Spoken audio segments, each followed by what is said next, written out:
Before we begin, let me set the tone. What you're about to hear is a chilling tale, inspired by real events and whispered legends. Turn off the lights, sit back, and let your imagination guide you. Remember, every sound you hear, every shadow you notice, might just be part of the story. If you're ready, let's begin. On the eastern coast of Shizuoka Prefecture stands a quiet fishing village called Okitsu. Visitors describe it as peaceful, traditional, and wrapped in natural beauty. But locals know there is a place they never enter. The dense, ancient woods on the village's western side, Okitsu Forest. For generations, the villagers have called it by another name, the Forest of the Red-Masked Woman. According to legend, a woman in a red kimono and a traditional no-mask wanders inside the forest. Those who cross her path may return alive, but never as the same person again. This legend reached the ears of Renji Sato, a young Japanese folklore researcher from Tokyo University. Renji wasn't just a scholar, he was obsessed with real field investigation. And Okitsu's legend felt different from the usual ghost stories.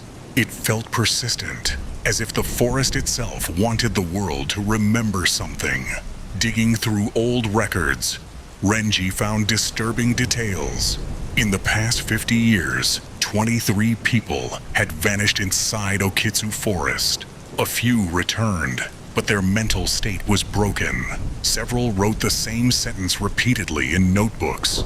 I saw her eyes. Determined to uncover the truth, Renji traveled to Okitsu. The villagers reacted with unease. No one welcomed his curiosity. Finally, the village head, an elderly man named Nagashi, pulled him aside. He whispered, "If you enter that forest, even if you come back, you won't be the same." Renji dismissed the warning as superstition. At sunrise the next morning, he stood at the forest's entrance. The moment he stepped inside, he sensed an unusual density in the air. The towering cedar trees blocked most of the daylight. It felt as if the forest had swallowed sounds, colors, and warmth. As Renji followed an old trail, he discovered a half-collapsed wooden torii gate, the traditional gateway to sacred places. But this one was cracked, tilted, and stained with dark patches. He noted it down. Going deeper, Renji found a lonely stone grave. The gravestone was cracked, and 3 Japanese words were carved on the surface. "She still walks." Renji froze. He had seen this phrase in an old document back in Tokyo, but now it was here, carved into stone inside the forest. Something was wrong. He moved on and found more disturbing signs. Scratches on tree bark, fragments of old clothing trapped beneath roots, a rusted school badge belonging to a girl who disappeared many years ago.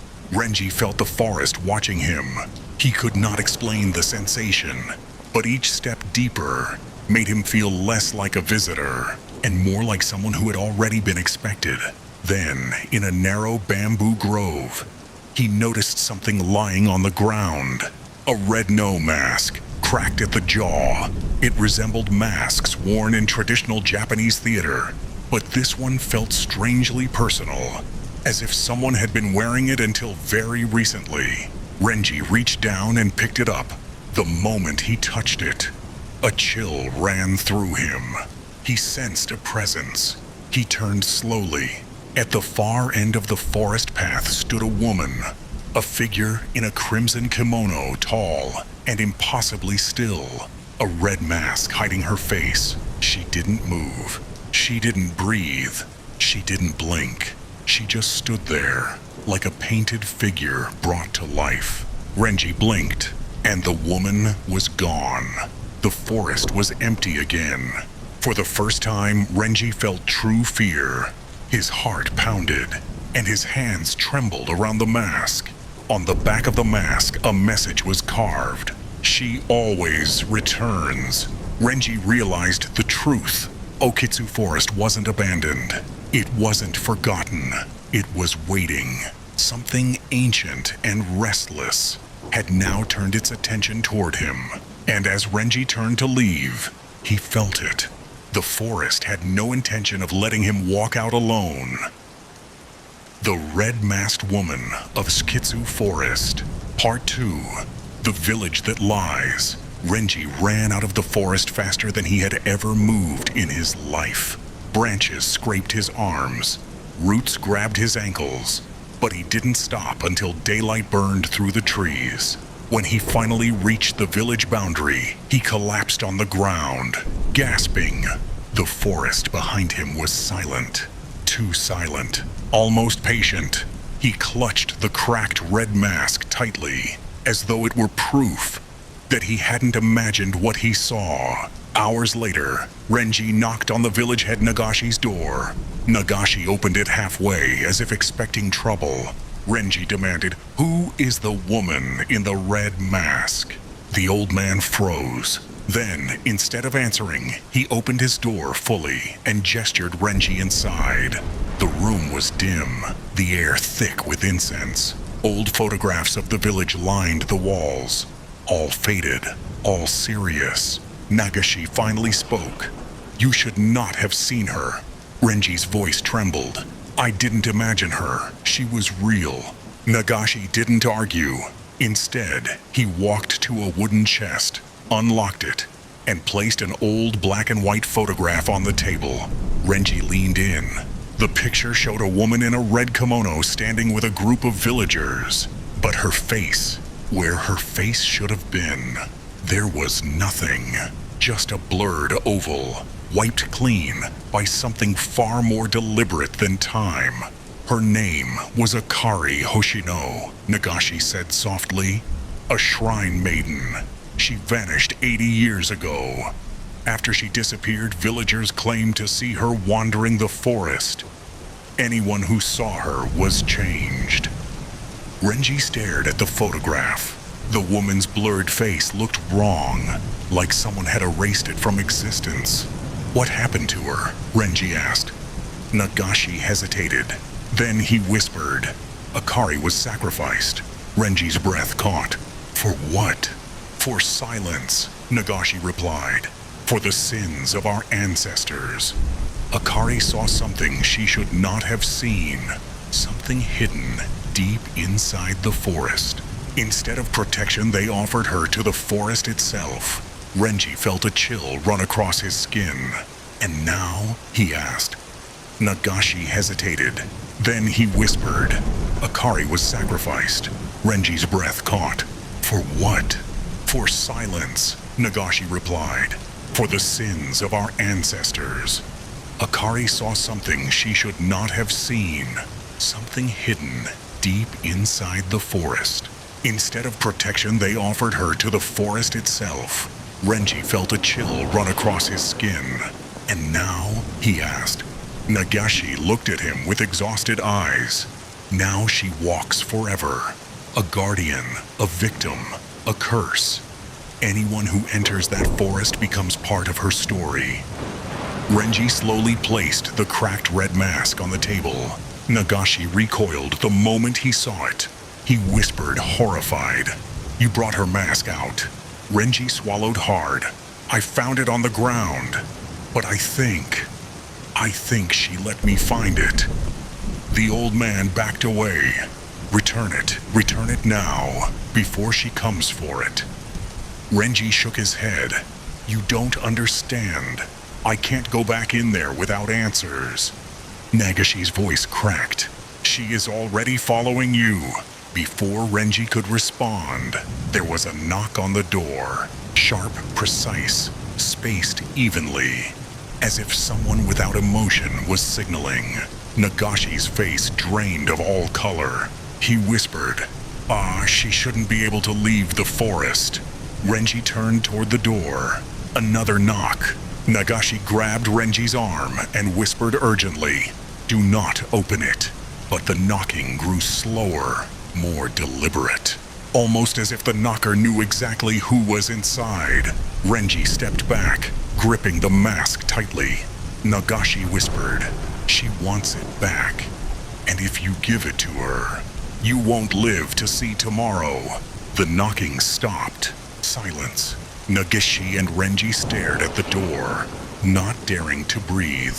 Then, very softly, a voice spoke from the other side. A woman's voice. A voice that sounded like it came from the bottom of the forest itself. It said only one word. Renji? Renji felt his entire body freeze, because no one in Okitsu village knew his name, except her, the red-masked woman of Okitsu Forest. Part 3.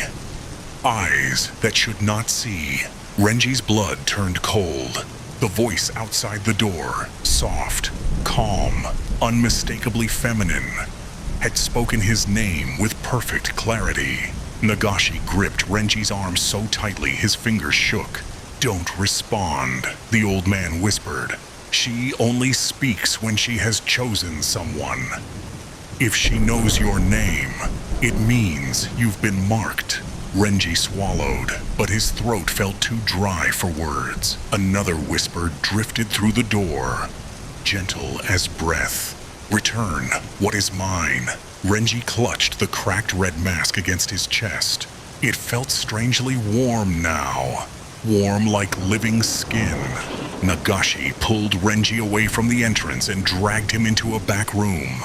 He shut the sliding door quietly, as if any noise might invite something inside. "Sit," he said, voice trembling. Renji obeyed. The old man knelt in front of him, searching his face with worried eyes.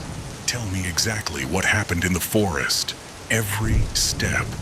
Renji recounted the torii gate, the grave, the carvings, the rusted badge, and then the woman in the crimson kimono. Nagashi listened without interrupting, his face growing paler with each detail. When Renji described the cracked red mask lying on the ground, Nagashi shook his head. That was no coincidence. She placed it there. She wanted you to touch it. Renji frowned. "Why me?"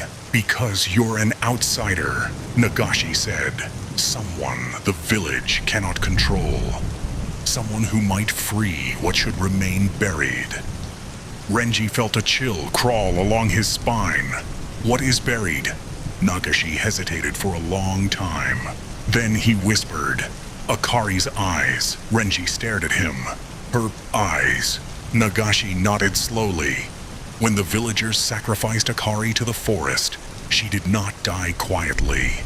Her soul clung to this world. Her rage, her pain, her betrayal, they were too great. She became something the forest absorbed. Renji leaned forward. "You're saying she became a spirit?" "No," Nagashi answered. "She became the forest's memory." Renji tried to understand. "How does that explain her eyes?" Nagashi exhaled deeply and opened a wooden drawer. From it, he pulled a small ancient scroll, tied with faded red string. He placed it on the floor between them. This scroll contains the last record written about Akari. It describes what truly happened during the ritual. Her body was offered to the forest, but her eyes were removed before her death. Renji felt a wave of nausea. "Why?" he whispered. "Because the elders believed her eyes had seen something forbidden, something hidden in the oldest part of the forest, something not meant for human sight." Nagashi pointed at the cracked mask in Renji's hands. That mask was crafted for her burial rites. The villagers believed the forest would rest if her face was concealed forever. Renji slowly shook his head. "But she still walks." Nagashi nodded. "She still searches." Renji felt the weight of the mask intensify, as if it understood what was being said. "Searches for what?" Nagashi whispered. "For the person who holds her eyes." Renji's breath caught. "You mean someone still has them?"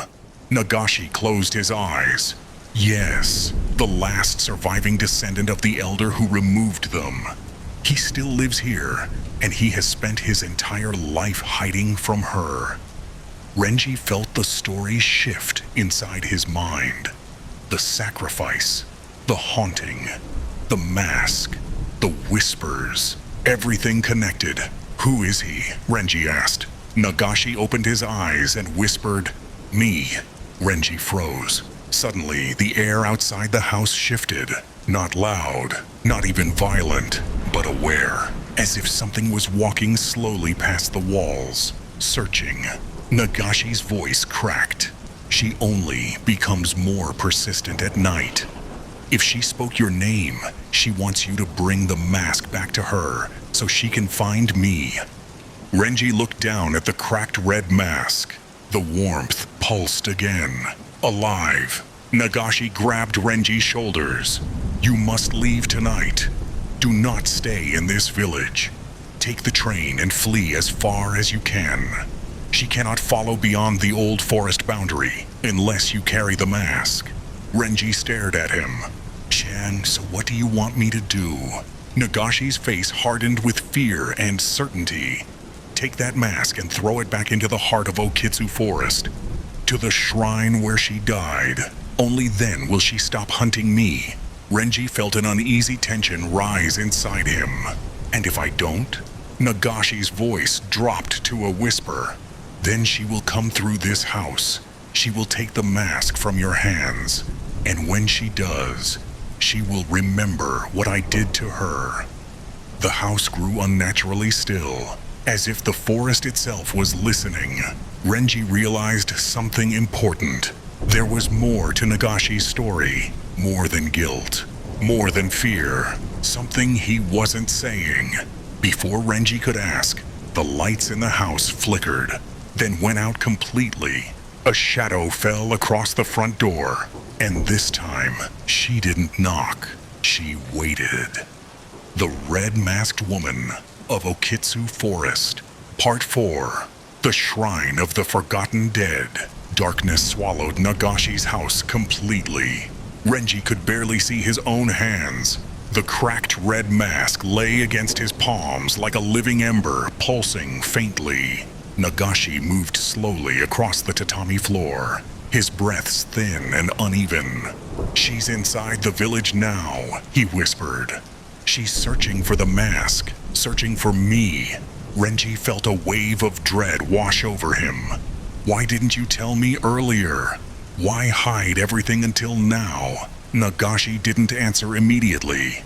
Instead, he opened a wooden drawer and pulled out a folded map, drawn by hand, old and fragile.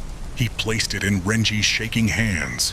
"This is the only path to the shrine where Akari died," the old man said. "If you place the mask there, the forest may take it back. It may stop her." Renji stared at the map. "Why can't you return it yourself?" Nagashi's eyes filled with a fear so deep it looked ancient. "Because the forest doesn't want me. It wants you." Renji felt the room tighten around him. Nagashi continued. "Akari doesn't want revenge on you. She wants something else. You saw her. You touched her mask. You walked her path. That makes you the offering she chooses." Renji's breath caught. "An offering. So if I return the mask," Renji said slowly, "she will let you live." Nagashi hesitated, then shook his head. "No, she will find me no matter what. The mask only decides who must face her first." Renji felt anger surge through him. "So I'm meant to die in that forest?" Nagashi didn't deny it. "You have one chance," he said quietly. "If you reach the shrine before she finds you, the forest may protect you. But if she reaches you first, your face will disappear from this world just like hers." The room grew colder. Renji realized something. Nagashi never intended to be saved. He had carried the village's guilt for a lifetime. And now, the forest had come to collect its debt. Renji folded the map and stood. "I'm going," he said. "Before she realizes where I am." Nagashi nodded. His hands shook as he slid open the back door. Together, they stepped into the night. The village was unnaturally still. Lanterns that should have been glowing were dark. Not a single home showed life. It felt abandoned, or worse, as if every villager was hiding behind their doors, holding their breath, waiting for morning to come. Renji felt her presence long before he saw anything. A tension in the air, a heaviness, an unseen gaze that pressed against his skin. Nagashi whispered, "If she appears, don't look into her mask. If you do, you'll join her." Renji tightened his grip on the cracked mask and nodded. They moved silently through the village until they reached the outskirts, where a narrow dirt path vanished into Okitsu forest. The trees looked taller at night, darker, as if they had grown since Renji last saw them. Nagashi hesitated at the forest edge. "I cannot go with you," he said. "She will sense me. You must walk alone from here." Renji turned to him. "Tell me the truth. Why did the villagers really sacrifice Akari?" Nagashi's voice grew fragile. She saw something in the forest. Something the elders were trying to hide. Something that was not human. If she had spoken, the village would have burned. So they offered her to the forest. Renji stepped back, horrified. What did she see? Nagashi looked toward the dark trees. Whatever it was, it still sleeps in the shrine, and she guards it with her rage. Renji stared at the forest entrance. He felt it. A pressure, a weight, a silent invitation, as if the forest itself whispered, "Come in." Nagashi pressed his hands together in a final desperate prayer. "Renji, once you enter, don't stop. Don't hesitate. The shrine is the only place she cannot touch you." Renji nodded. He stepped into Okitsu forest. The darkness swallowed him instantly. The path narrowed behind him, as if retreating was no longer possible. Each step deeper made the air colder. The forest was watching again, quiet, patient, alive. Renji followed the map's directions, past the Torii gate, past the cracked stone grave, through the bamboo grove. Everything felt different now, more alert, as if the forest recognized him. When Renji reached the grove, something caught his eye. The trees ahead parted slightly, and in that small opening stood a woman in a crimson kimono. Her posture was perfect. Her mask, smooth, complete, uncracked, hid her face. Her long black hair flowed down her shoulders like a river of shadows. Renji froze. She raised one arm slowly, and pointed directly at the cracked mask in his hands. The message was unmistakable. She wanted it back, but the map in Renji's pocket told him the shrine was still far ahead. He whispered to himself, "Not yet, please, not yet." The red-masked woman tilted her head, not with curiosity, but with disappointment. She stepped forward. Renji turned and ran. Branches tore at his clothes. The forest twisted around him like a maze. Every direction looked the same.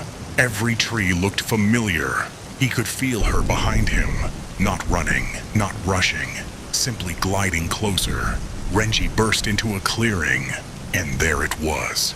The shrine, broken, ancient, half swallowed by roots. The place where Akari had died. The place where everything had begun.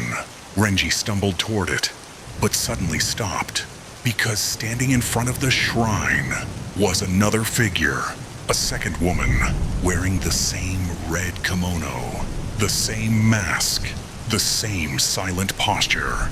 Two of them, identical, waiting.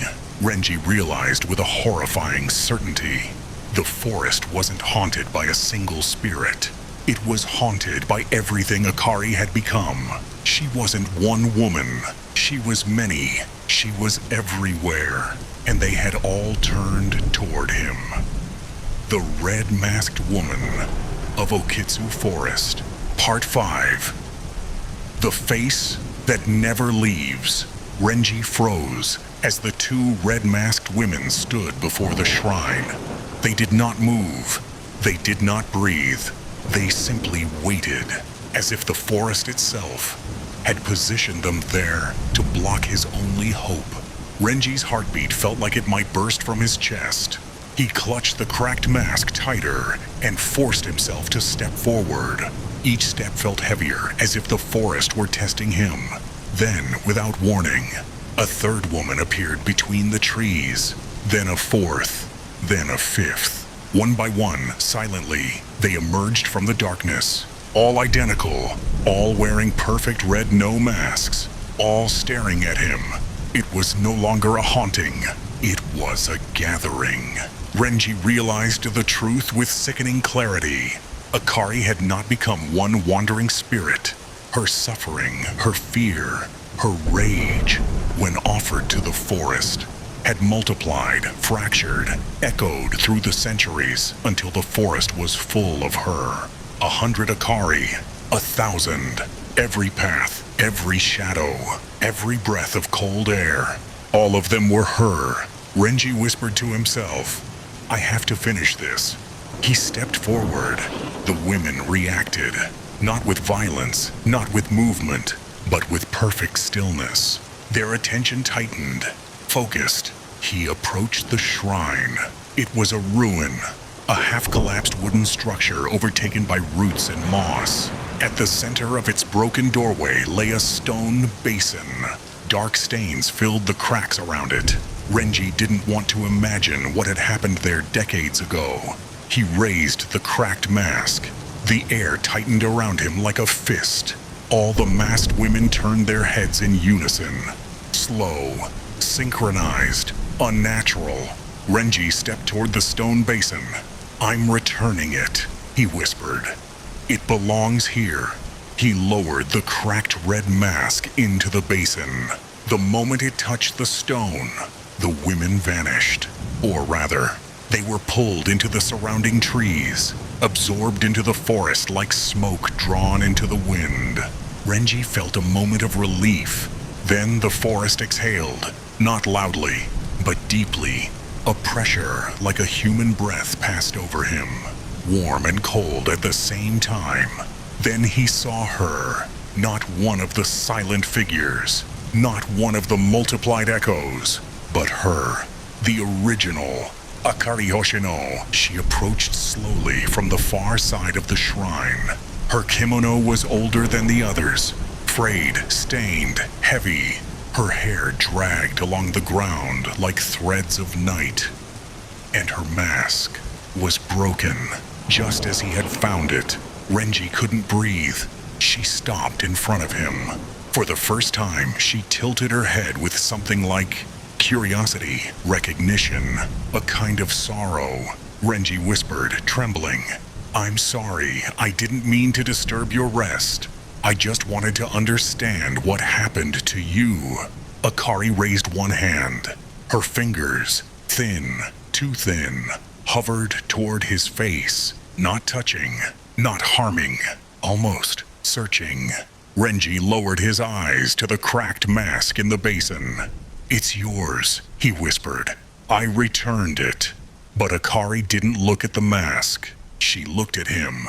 Renji felt a sudden clarity. She hadn't followed him for the mask. She had followed him because he was the first person in 80 years who didn't run at the sight of her. She lifted her hand again, not to attack, but to offer something small, something wrapped in old cloth. Renji hesitated. Then slowly, carefully, he took it from her. The cloth fell away. Inside were two preserved human eyes. His stomach twisted. His hands shook. The forest seemed to dim around him. Akari lowered her head, a gesture of grief, not threat. Renji understood. These weren't a curse. They were a confession. These were her real eyes, taken from her by the elders of Okitsu before her death. Hidden, stolen, lost. Akari wanted them returned. To her body, to her story, to her shrine. Renji stepped toward the stone basin. He placed the cloth-wrapped eyes beside the cracked mask. Akari watched with stillness deeper than the trees. The moment the eyes touched the stone surface, the ground trembled softly, not violently, as if something old had sighed after decades of holding its breath. Akari lifted her face, and for a heartbeat, a single fragile heartbeat, Renji saw through the broken mask. He glimpsed the hollow space where her eyes once were, a darkness filled with sorrow deeper than death. Then she stepped back. Her body dissolved, not like smoke, not like dust, but like a memory being released. The forest grew quiet. The presence faded. The masked women did not return. Renji stood alone in the ruins of the shrine, the cracked mask and cloth bundle resting in the basin. It was over, or so he thought. He turned to leave, but before stepping out of the shrine's shadow, Renji saw something carved into the wood above the doorway. He hadn't noticed it before. A sentence in Old Japanese. His heart froze as he read it. Whoever returns her eyes must carry her face. Renji touched his cheek instinctively. His skin felt strange, too smooth, too cold. He reached into his bag to grab his phone. He turned the screen toward himself, using it as a mirror. What he saw was not his face. It was blank, a smooth surface where his features used to be. Just like the old photograph of Akari, just like her mask. Renji stumbled backward, horrified. He touched his eyes. He felt nothing. The forest had kept its promise. It had released Akari's spirit. But every curse carries a cost. Renji Sato walked out of Okitsu forest without a face. And the villagers would later speak of a new legend. A faceless man wandering the forest paths, searching for something he had lost, searching for the face the forest had taken. And sometimes, very late at night, travelers passing Okitsu claim they hear a quiet whisper behind them, a soft, breathless voice asking the same question again and again. Have you seen my face? The end. If you enjoyed the story, don't forget to like and subscribe.